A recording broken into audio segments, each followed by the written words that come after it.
लीला रघुवर की लखे आए सब नर नार राम आए सब नर नार हाथ जोड़ विनती करो सभी जन बारंबार हाथ जोड़ विनती करो सभी जन बारंबार श्री रामचंद्र रामायण में आगे बैठे सब भाई गए आगे बैठे सब या छोड़ शरारती करने की होती है सख्त मनाई है यहाँ छोड़ शरारती करने की होती है सख्त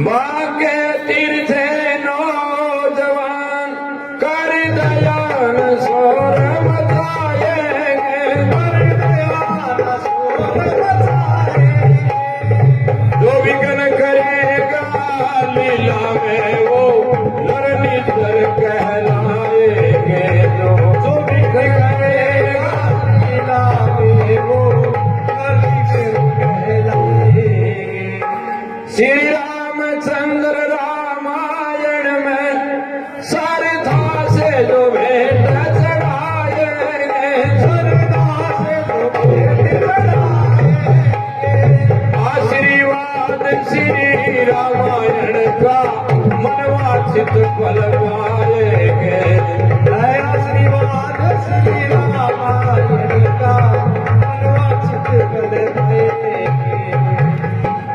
बोल सियावर रामचंद्र की जय लाडले लखन लाल की जय शोभा मन हरण रसीला जय शोभा मन हरण रसीला सजनों सब ध्यान लगा लेना आज श्रवण मरण की लीला है सजनों सब ध्यान लगा लेना आज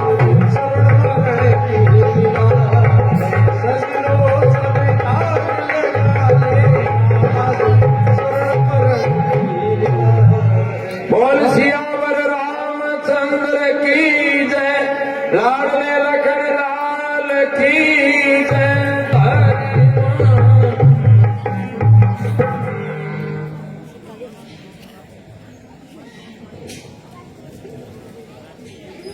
देवी हमारा पुत्र श्रवण इतना ज्ञानवान और श्रद्धावान है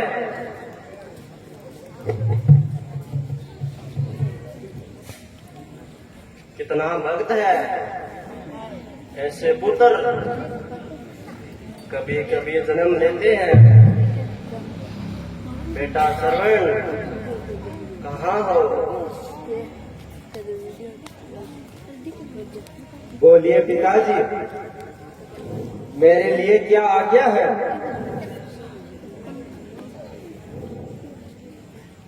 बेटा श्रवण वैसे तो हमारी सारी इच्छा पूरी हो गई पर अब एक इच्छा शेष है मुझे लगता है कि वो इच्छा पूरी हो नहीं होगी ऐसे क्यों कह रहे हो पिताजी मेरे होते हुए आपकी कौन सी इच्छा अधूरी रह जाएगी मुझे आदेश दीजिए धन्य हो बेटा आपसे मुझे यही आशा थी मैं कहना चाहता हूँ कि हमने सब कुछ सब काम कर लिए पर हम तीर्थ यात्रा नहीं कर सके और ये तीर्थ यात्रा अब संभव भी नहीं है क्योंकि अब हम चल नहीं सकते। ये क्या कह रहे हो पिताजी? मैं आपको कंधे पर बिठाकर तीर्थ यात्रा करा सकता हूँ, बस मुझे आदेश दीजिए। नहीं बेटा, आपको असुविधा होगी। नहीं पिताजी, मुझे आदेश दीजिए, मैं आपको सभी तीर्थों की यात्रा कराऊंगा। धन्य हो बेटा, यदि आपकी यही इच्छा है तो करो, प्रबंध करो। पिताजी, हम कल सुबह ही यहाँ से प्रस्थान कर लेंगे। धन्य हो बेटा, धन्य हो।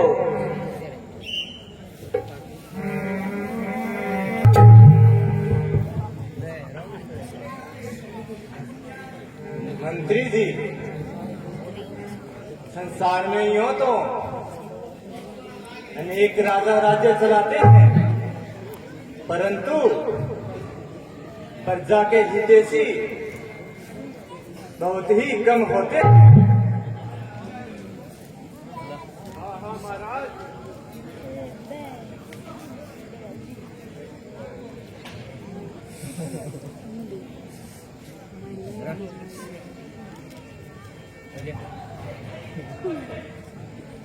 मोहम्मद श्री के चरणों में प्रणाम स्वीकार हो। चिरंजीव रहो पुत्र।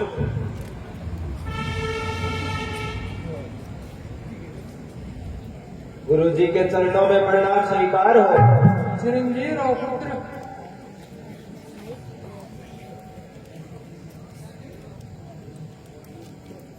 बोलिए पुत्र, आज इस समय अचानक अयोध्या में कैसे आना हुआ?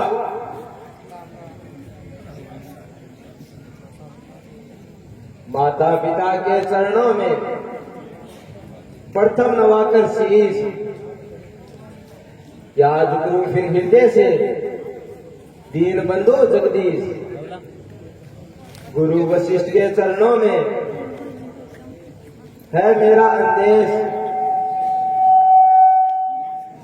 नमस्कार है आपको, हे अवैध नरेश। बोलिए पुत्र, अपना प्रयोजन तो बताओ। सब कुशल तो है ना? हाँ मामा जी, सब सकुशल है, परंतु मैंने मेरे माता पिता को तीर्थ यात्रा का निश्चय किया है।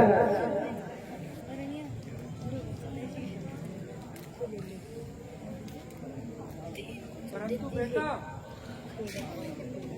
आप जानते हो आपके माता पिता अंधे कैसे हुए?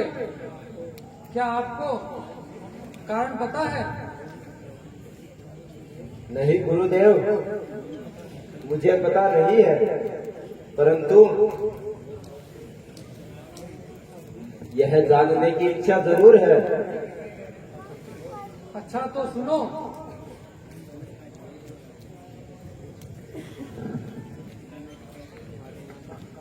तुम्हारे माता पिता सदा से अंधे नहीं थे, उनके कोई पुत्र नहीं था। उन्होंने पुत्र प्राप्ति के लिए एक तप किया। ब्रह्मा जी ने प्रसन्न होकर उनको पुत्र होने का वरदान दिया, परंतु उन्होंने एक शर्त रख दी कि यदि तुम अंधे होने स्वीकार करो तो तुम्हारे पुत्र हो सकता है। इसलिए तुम्हारा जन्म हुआ और वे अंधे हो गए।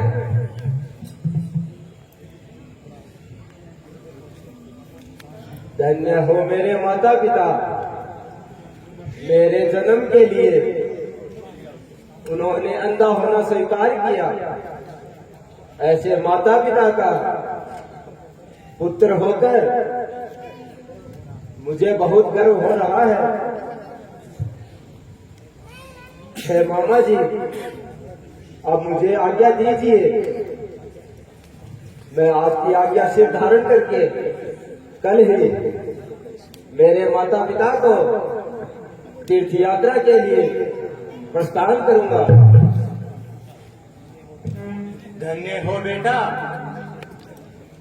तुम जैसे पुत्र को, धन्य हो तुम जैसे पुत्र बहुत ही कम पैदा होते हैं।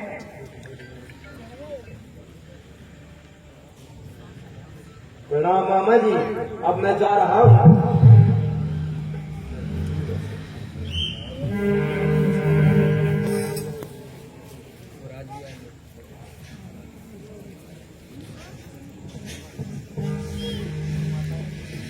हे माता जी, हे पिताजी, सारी तैयारियां हो चुकी है। मैंने कावड़ भी तैयार कर ली है।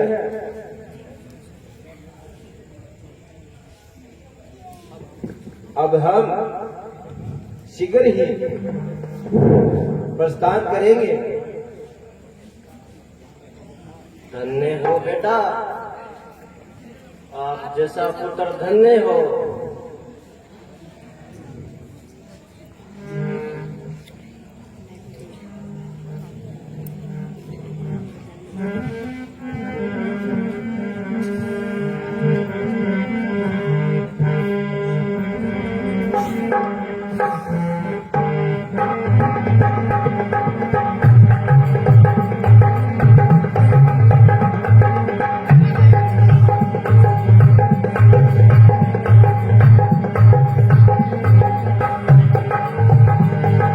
हरिद्वार से उड़े पार को ऋषिकेश लिया गोता, लक्ष्मण झोला गजा हिंडोला, छोड़ा पर्वत दिया लगाए।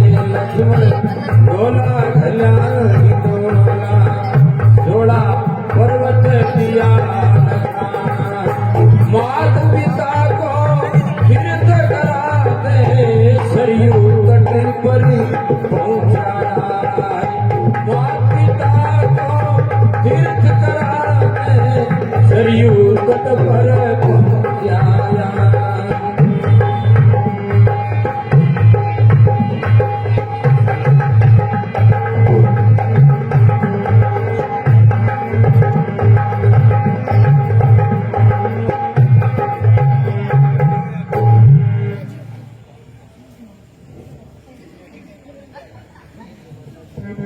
लीजिए माता जी, पिताजी, अब हम 10 दिन की यात्रा करके ऋषियों की तप भूमि ऋषिकेश पहुंच गए। हाँ बेटा, यह सब ऋषियों का महान तीर्थ है।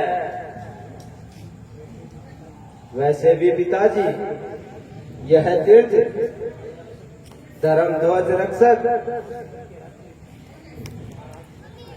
महाराज जनक के राज्य मिथिला प्रदेश के अंतर्गत आता है।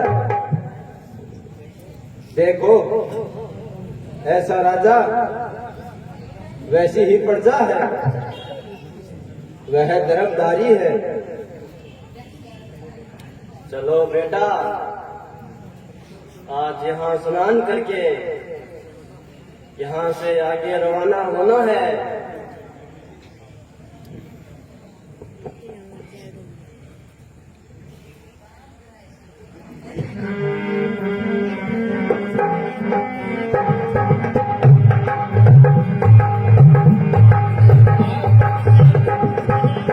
पहुंचा बदरी पाया सुंदरी, मात पिता को तीर्थ कराए।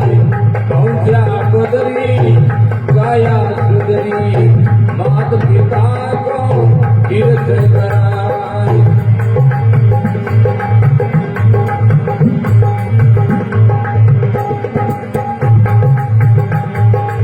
हरिद्वार से ऋषिकेश, ऋषिकेश से नीलकंठ जाए।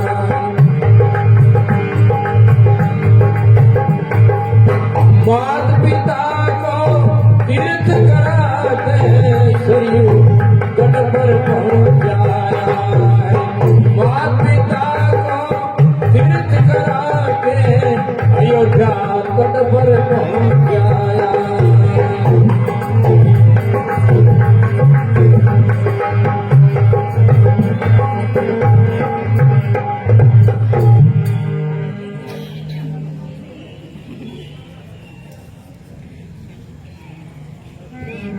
पिताजी, अब हम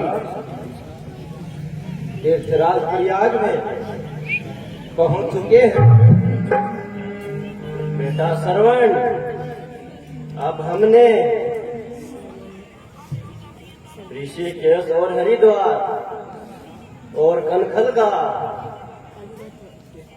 इसके साथ साथ प्रयागराज का भी हमने तीर्थ कर लिए हैं। हाँ पिताजी, गंगा, यमुना और सरस्वती तीनों नदियों का संगम स्थान यह प्रयागराज है। बेटा श्रवण,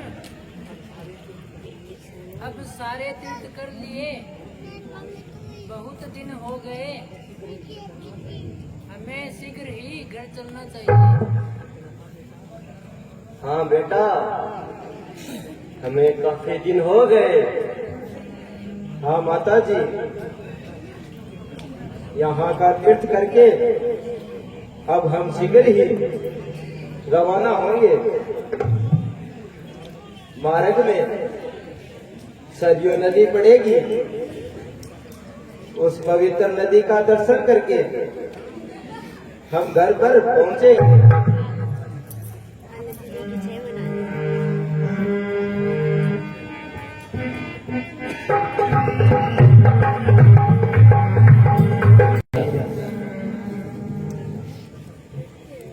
हे गुरुदेव,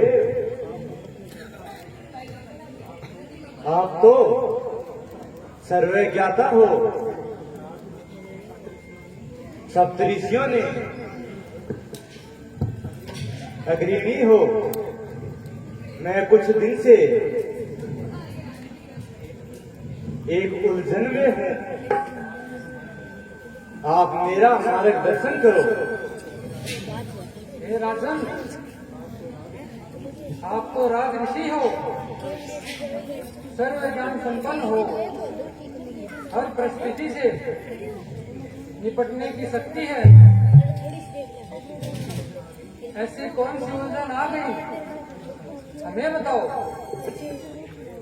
गुरुदेव, उस मनुष्य को क्या करना चाहिए जो संतानहीन हो?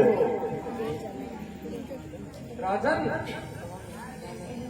संतान होना न होना भाग्य के अधीन होता है।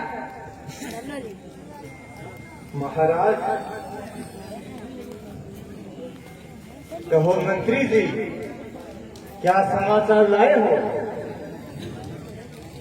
महाराज, अयोध्या राज्य के दक्षिणी जनपद के मुखिया एक संदेश लेकर आए। उनका कहना है कि उनकी बस्तियों में रात के अंधेरे में बहुत सारे राक्षस जंगली जानवरों का वेश धारण करके तंग करते हैं और जान माल का नुकसान करते हैं।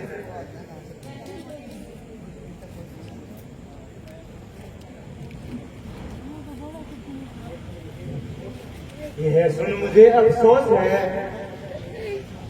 कष्ट है मेरी जनता को। मैं महलों में सोता हूँ, जागना पड़ता है जनता को। हे मंत्री जी, आप उन मुखियाओं से जाकर मेरा संदेश दीजिए। मैं स्वयं जाकर रात्रि में पहरा लगाऊंगा। जो भी कोई जंगली हिंसक बनकर उनको सताएगा, मैं उसका शिकार करूंगा। जो आज्ञा महाराज।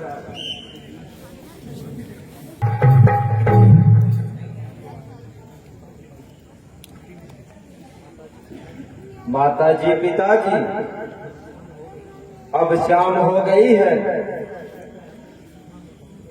और हम अयोध्या राज्य की सीमा में पहुंच गए हैं। हम यहीं सरयू नदी के किनारे विश्राम करेंगे। यहाँ महाराज ने विश्राम के लिए बहुत अच्छी व्यवस्था कर रखी है। अच्छी बात है बेटा। देखो महाराज दशरथ कितने धर्मात्मा राजा है। हाँ पिताजी। बेटा श्रवण, ये अयोध्या नगरी आपका ननियाल है। आप ठीक कह रही हो माताजी। बेटा श्रवण, हम कल सुबह ही सदियों का स्नान करके घर रवाना हो जाएंगे। हाँ पिताजी, यहाँ से आप, हमारा गांव ज्यादा दूर नहीं है। बेटा श्रवण, आप एक काम करो। बोलो पिताजी।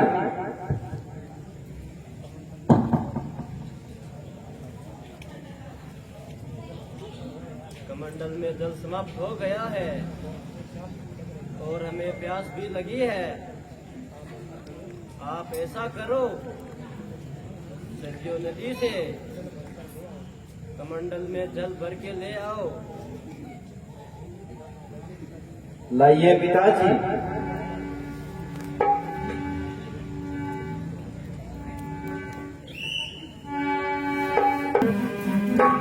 लाला सरवण पानी दे मन में प्यास लगी। बेटा सरवण पानी डोके मन में बेटा प्यास लगी।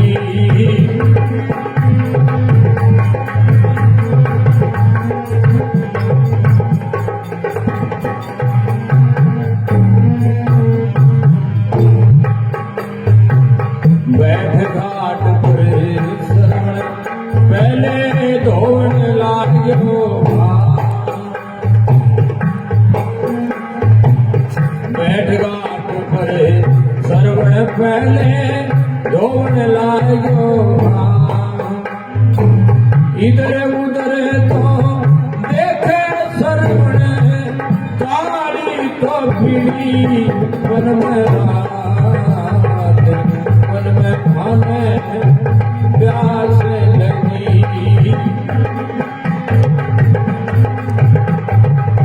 बेटा सरवण पड़ी देखो प्यास, मन में खाने प्यास लगी। आहा, सरयू नदी का निर्मल जल कैसी शोभा दिखा रहा है। अब मैं जल भर के शीघ्र ही माता पिता के पास जाऊंगा।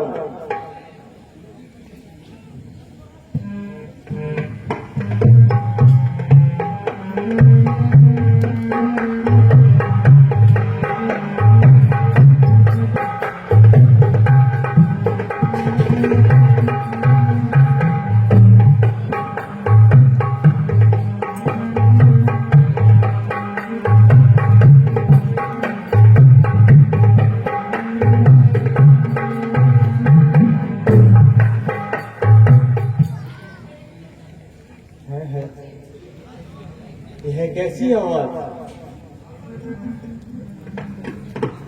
देखो किसी शहर की।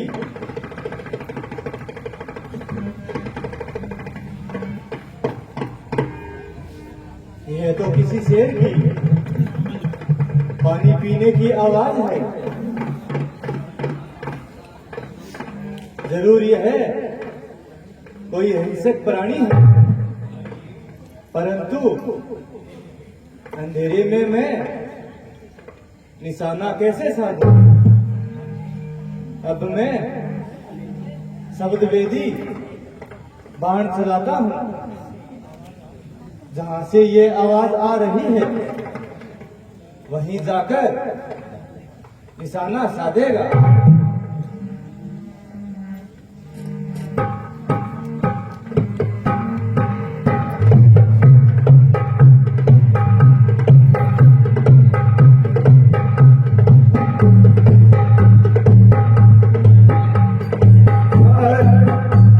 माता पिता, हाय हाय माता पिता, हाय बचाओ पिताजी, हाय माता जी। अरे अरे ये क्या हो गया? हाय पिताजी। ये तो कोई मनुष्य की आवाज है। हाय यह तो महापाप हो गया। माता जी, हाय हाय पिताजी, हाय विधाता, हाय यह दुर्भाग्य का पहाड़ मेरे सिर पर क्यों पटक दिया? माता पिता के परम भक्त माता जी, श्रवण का मुझे काल क्यों बना दिया? माता जी। कौन? महाराज दशरथ, आप यहाँ?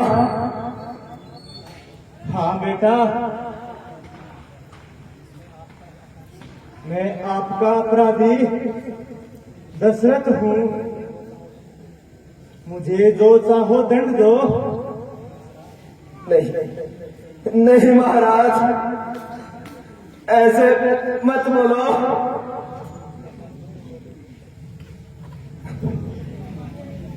ऐसा क्यों न बोलूं बेटा?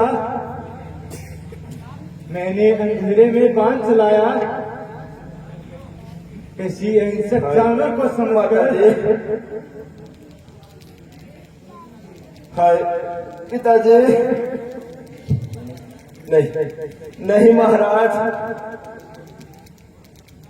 इसमें आपका कोई दोष नहीं। आपने तो हिंसक पशु समझकर बाण चलाया है।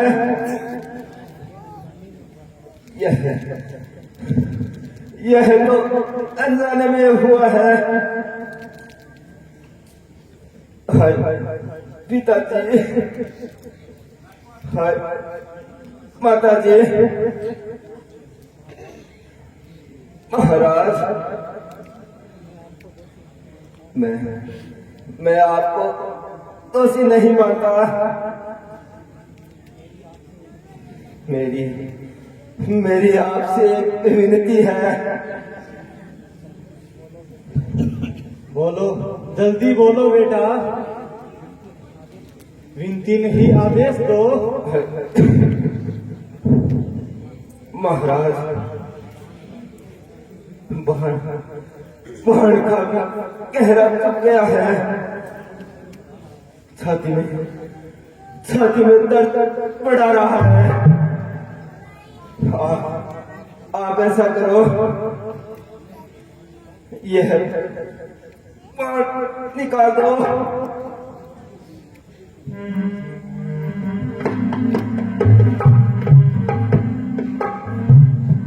माता जी,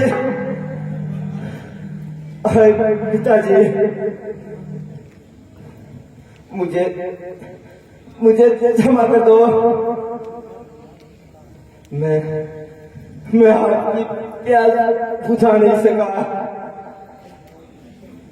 धीरज धरो पुत्र, रो मत, सब ठीक हो जाएगा। महाराज, क्यों चिंता न करो।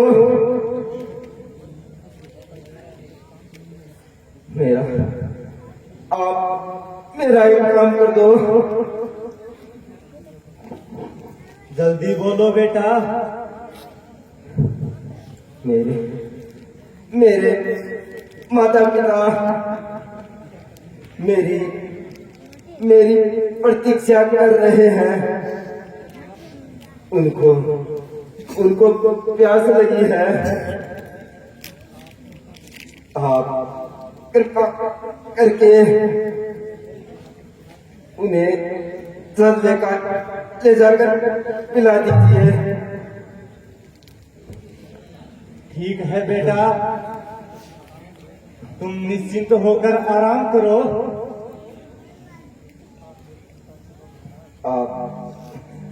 आप मेरी चिंता छोड़ो महाराज। मैं दो पल का मेहमान हूँ।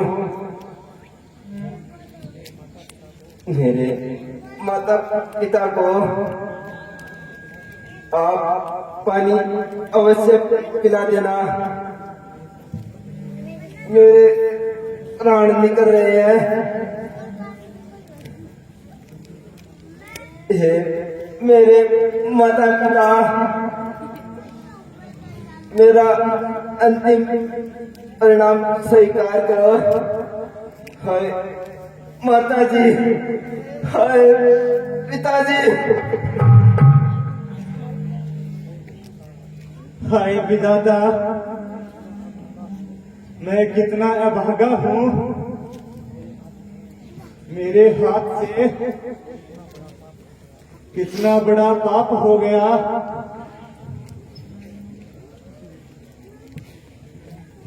ठीक है, होना सा तो जो हो गया। अब मैं उन बेचारों बूढ़ों का पानी पिलाता हूँ।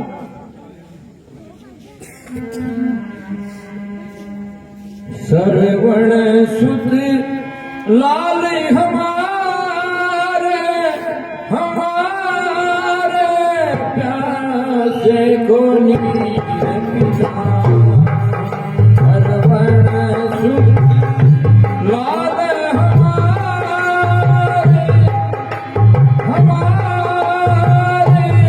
प्यासे को नीर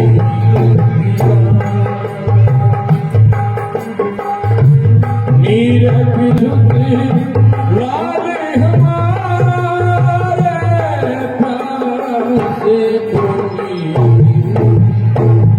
श्रवण के माता पिता श्रवण का इंतजार कर रहे हैं कि हमारा पुत्र जल्दी से जल्दी जल लेकर के आएगा।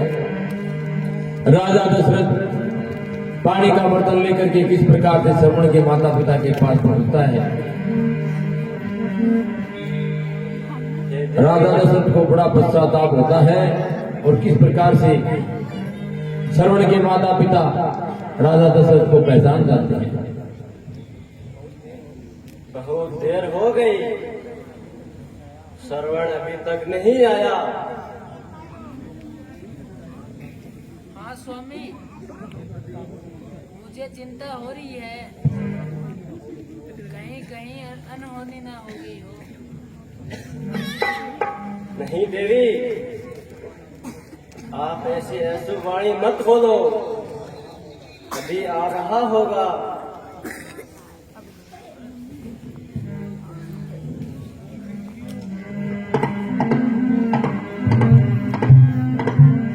लाला सरवण पानी दे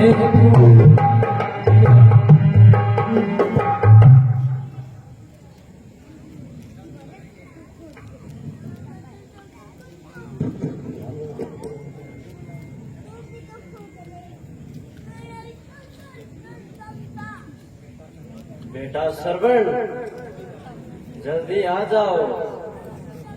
दूर क्यों खड़े हो? हे विधाता, अब मैं क्या जवाब दूं? यदि मैं बोलूंगा तो मेरी आवाज पहचान जाएंगे और जल नहीं पिएंगे, और अगर श्रवण का बता दूंगा कि वो तड़प कर मर जाएंगे।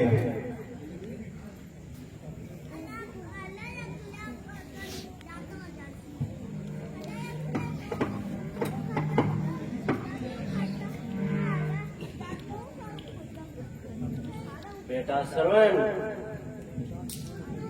आप इतने उदास क्यों लग रहे हो? क्या बात है? आप कुछ बोल नहीं रहे। हमसे कोई गलती हो गई क्या?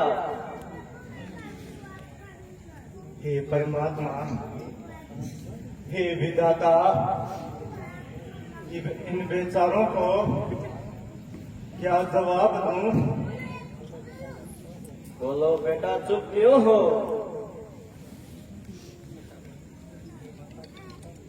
हे माता जी, पिताजी,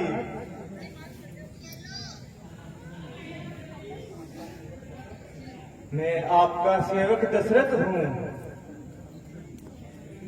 हैं? महाराज दशरथ, आप यहाँ? हाँ विप्रवर, आप जल पी लीजिए। पर मेरा बेटा श्रवण कहाँ रह गया महाराज? वो थोड़ी देर में आ जाएंगे, आप जल पी लीजिए। उसने इतनी देर क्यों लगा दी? हे महाराज,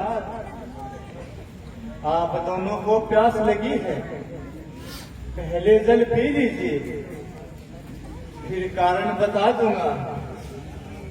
नहीं नहीं महाराज, श्रवण के बिना हम जल नहीं पिएंगे।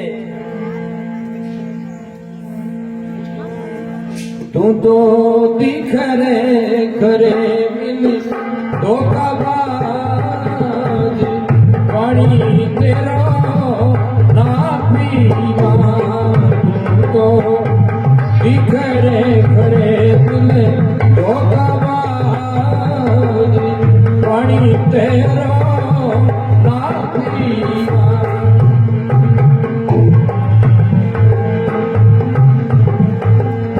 साज बजा दे श्रवण मेरो, कहाँ गयो है लाल। साज बजा दे श्रवण मेरो, कहाँ गयो है लाल। जिस लाठी पर चला करे थे, वो लाठी क्यों तोड़ी। अंधेरी के मात पिता की तूने किस्मत फोड़ी। कने देवाना अब दूसरा, पानी तेरा ना पीवा।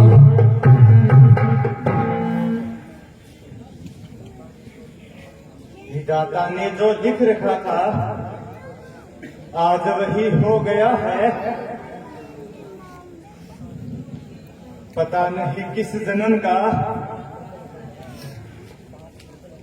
पाप प्रबल हो गया है। अहिंसक जानवर की टोह में पहरा दे रहा था जंगल में, अचानक सुनाई दिया मुझे गिरता पानी जल तल में। मैंने सोचा शेर कहीं से आया है पानी पीने को। शब्द भेदी बाण चला दिया, चीर गया श्रवण के सीने को। हाय विधाता, हाय विधाता, ये क्या हो गया? मेरा बेटा श्रवण, तुम मुझे छोड़कर चला गया। हाय बेटा श्रवण, हाय बेटा श्रवण, हाय। हमारो तो दीपक बुझी गयो, तेरो भी बुझ जावेगा। पुत्र के वियोग में राजा, तू भी तड़प तड़प ही मर जाएगा।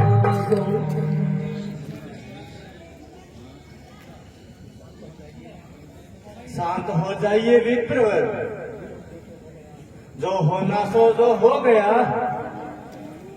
अपने आप को संभालिए, धीरज धरिए।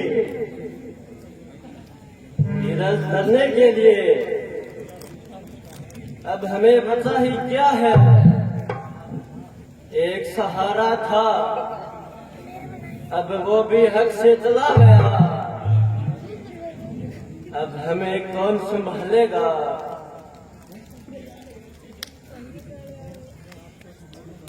मैं आपको संभालूंगा। मैं श्रवण तो नहीं बन सकता, परंतु आपका पुत्र बनकर सेवा जरूर करूंगा। अरे दशरथ, पुत्र पुत्र ही होता है, उसके बिना हम नहीं रह सकते। हाय बेटा श्रवण, हाय बेटा श्रवण।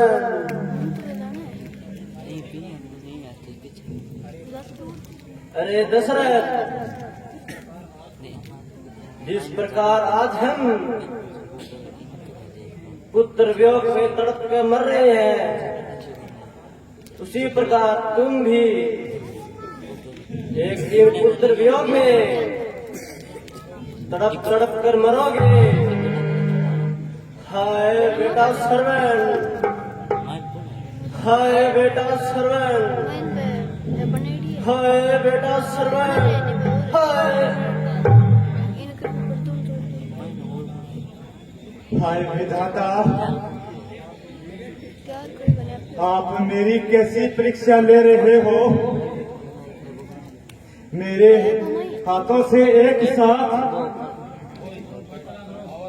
तीन मृत्यु का कारण बन गया। अब मैं क्या करूं?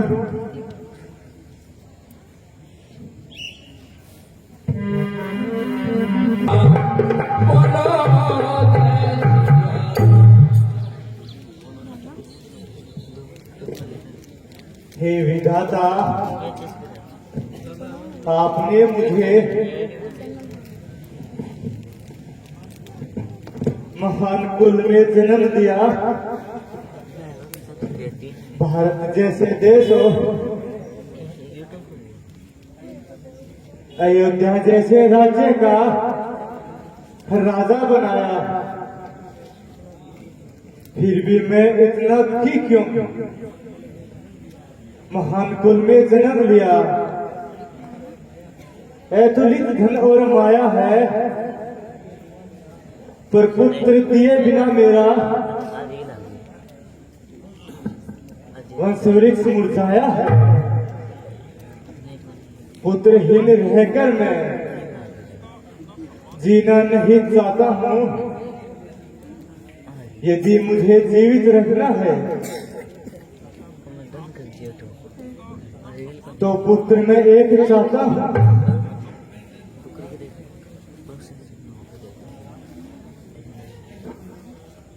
महाराज इतने अधीन मत होइए। आप नीति के जानकार हो, आप अगर पास हो जाओगे तो प्रजा का क्या हाल होगा? हे मंत्री जी, मैं किस प्रकार धैर्य धारण करूं? मेरी आधी उम्र पार हो गई,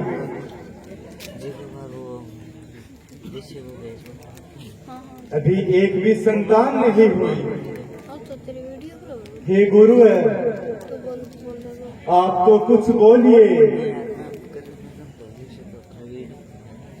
हे राजन, आपकी चिंता उचित है, परंतु आप तो राज ऋषि हो।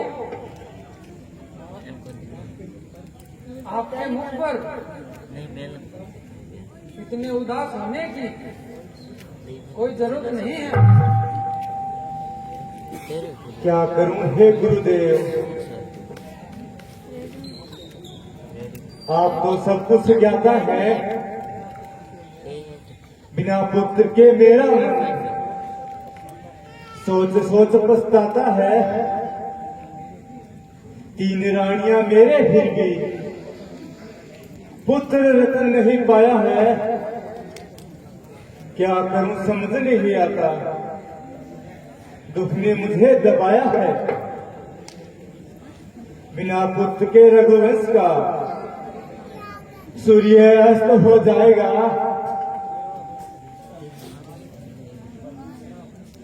मेरा वंश तत्काल रूप से वंश मूल मिट जाएगा। गुरुवर कोई उपाय करो, मेरी वंश बेल भी हो जा। राज चलाने वाला पाकर प्रजा भी चिंता को ना हो। हे राजन, चिंता मत करो, सुख के बाद दुख आता है। अब दुख के बाद सुख आएगा। मेरी ज्योतिष गणना कहती है आपके पुत्र एक आएगा। आधी उम्र पार कर गया, फिर वो दिन कब आएगा? पुत्रहीन होने का दुख कब तक मुझे सताएगा? हे राजन, हर कार्य का समय और स्थान निश्चित होता है। समय से पूर्व और भाग्य से ज्यादा कभी कुछ नहीं मिलता। इसलिए हे राजन, वेद विधि के अनुसार एक उपाय है, आपके भाग्य में आई कोई रुकावट अवश्य दूर हो जाएगी। बतलाइए गुरुदेव, शीघ्र बतलाइए, वह कौन सा उपाय है? हे राजन, पुत्रेष्टि यज्ञ करवाओ, जागृत करो परम तत्व को, सभी देवों को आहुति देकर पुष्टि करो पंच तत्व को। हे गुरुदेव, यह पुत्र यज्ञ शीघ्र आप ही संपन्न करवा दीजिए। हे राजन, पुत्र यज्ञ के परम ज्ञाता महर्षि श्रृंगी हैं। कल का मुहूर्त यज्ञ के लिए उत्तम है। आप शीघ्र ही उनको बुलवाओ। कल हम सब मिलकर ये यज्ञ संपन्न करवाएंगे। जो आज्ञा गुरुदेव। हे महामंत्री जी, आप शीघ्र जाकर महर्षि श्रृंगी ऋषि को बुलाकर ले आइए।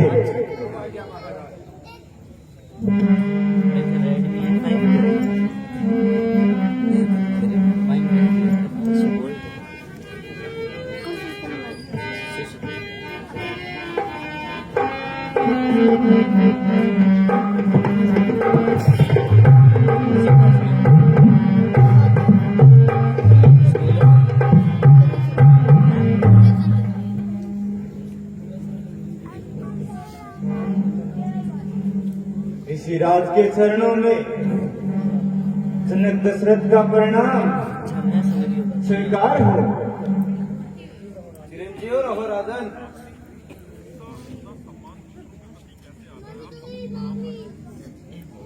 ऋषि जी,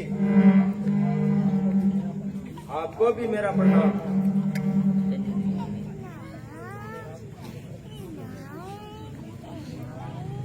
ये राज ऋषि दशरथ जी, कहो मेरे लिए क्या आदेश है? इतनी शीघ्रता से मुझे क्यों बुलाया है?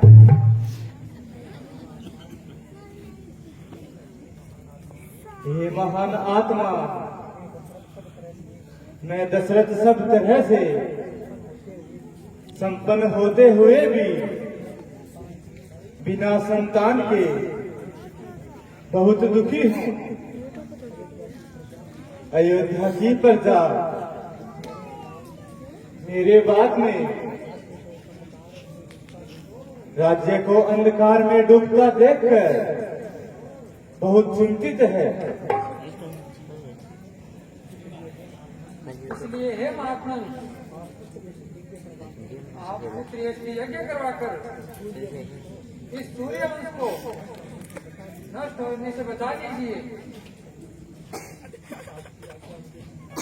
आपकी आज्ञा मुझे स्वीकार है। हे राजन, यज्ञ वेदी तैयार कीजिए। हम अभी इसी समय यज्ञ संपन्न करवा देते हैं, क्योंकि अभी का योग बहुत श्रेष्ठ है। जो आज्ञा ऋषिराज। सुमंत जी, यज्ञ का संपूर्ण प्रबंध कीजिए। जो आज्ञा महाराज।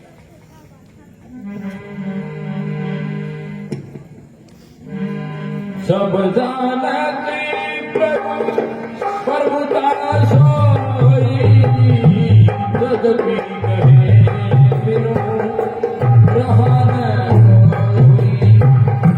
जय श्री राम बोलो, जय श्री राम,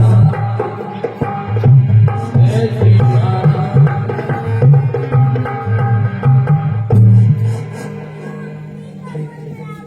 अब श्रृंग ऋषि किस प्रकार से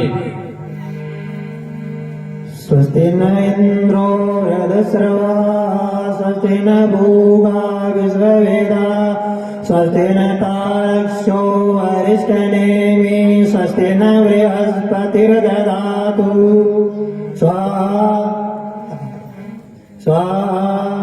स्वस्ति न इंद्रो वृद्धश्रवा, स्वस्ति न भूया विश्ववेदा, स्वस्ति न तारक्षो अरिष्टनेमि, स्वस्ति न बृहस्पतिर्दधातु स्वाहा।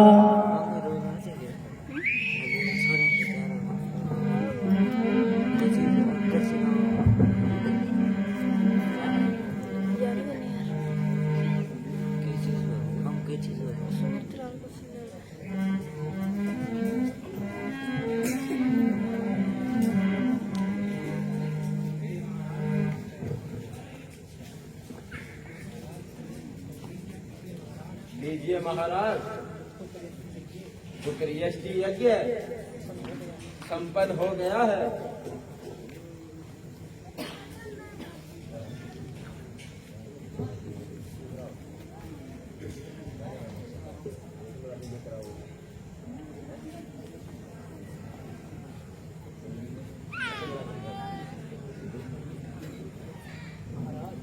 महाराज,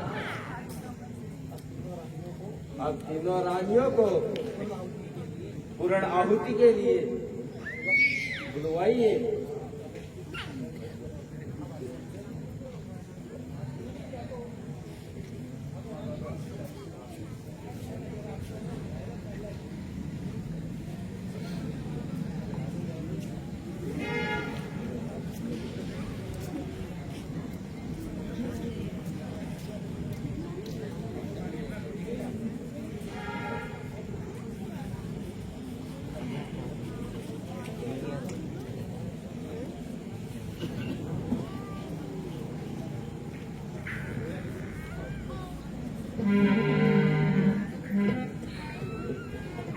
आप सभी पूर्ण आहुति के लिए तैयार हो जाइए।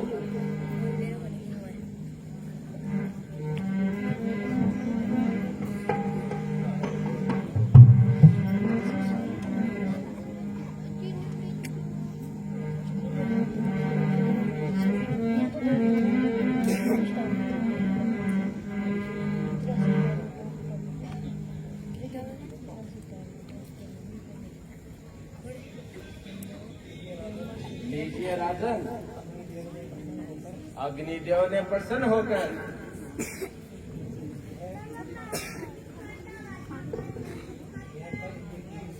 यह खीर देवताओं के व्यक्ति अश्विनी कुमार के द्वारा भेजी गई है। यह खीर आप तीनों रानियों को बराबर बांट दीजिए। इसके खाने से रानियों के शरीर में सभी विकार समाप्त हो जाएंगे और आपकी इच्छा पूरी होगी। धन्य हो महाराज, आपका बहुत बहुत धन्य हो।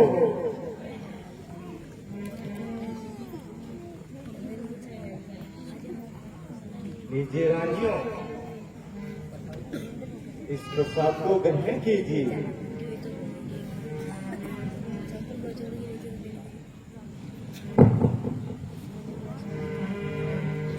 एक अनेक रूपाय नाम अग सच्चिदानंद वरधाम।